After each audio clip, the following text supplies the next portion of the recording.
What's the most satisfying way you've ever proven someone wrong? My college roommate Derek thought he was a genius because his dad owned a tech company. This guy would correct me constantly, my major, my career plans, even how I made coffee. Actually, you're doing it wrong, was basically his catchphrase. Derek was studying business while I was in computer science. He'd constantly remind me that technical people never make real money and that I should switch to something more practical. Programmers are just code monkeys, he'd say while lounging on his expensive gaming chair that Daddy bought him. Real success comes from knowing how to manage people. The worst part was how he'd mansplain programming to me. I'd be working on assignments and he'd lean over saying stuff like, you know, HTML isn't a real programming language, or Python is for beginners who can't handle real coding. Meanwhile, this guy couldn't even figure out why his computer kept getting viruses from sketchy download sites. Things escalated when Derek started telling people I was his tech support roommate. He'd literally bring friends over and say, "This is Jake, he fixes computers for me," like I was his personal IT department instead of someone studying advanced algorithms and machine learning. The breaking point came during our junior year. Derek was bragging to some girl at a party about how his family's company was developing revolutionary AI software and how he was personally consulting on the project. He was throwing around buzzwords like neural networks and deep learning without having any idea what they meant. That's when he made his fatal mistake. He turned to me and said, "Jake here could probably help with the basic coding stuff once I design the architecture. Right, buddy?"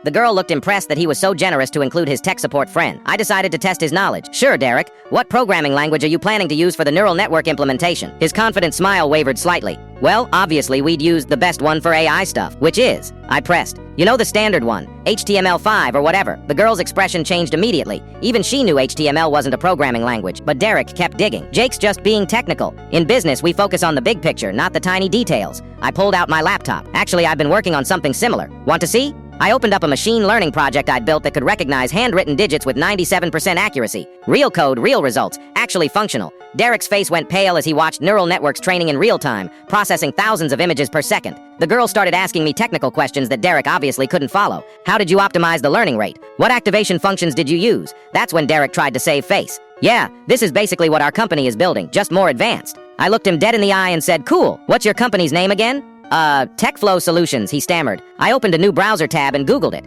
The only result was a plumbing company in Nebraska. "Derek, there's no tech company called TechFlow Solutions." His face turned bright red. It's a startup. We're still in stealth mode." But I wasn't done. "What's your dad's company actually called?" Long pause. "Carson Digital Marketing," he whispered. I Googled that too. 5-person marketing agency that made WordPress websites for local restaurants. The girl excused herself and walked away. Derek's other friends started asking uncomfortable questions about his AI consulting work. Word spread around our dorm pretty quickly about Derek's imaginary tech empire. For the rest of college, whenever Derek tried to correct someone about technology, people would just say, "Okay, HTML expert," and start laughing. He stopped bringing friends around our room and definitely stopped trying to explain programming to me. Last I heard, Derek's working at his dad's marketing company, probably still telling people he's in tech. Meanwhile, I got hired at Google straight out of college with a 6-figure starting salary. Turns out knowing how to actually code pays better than pretending you do.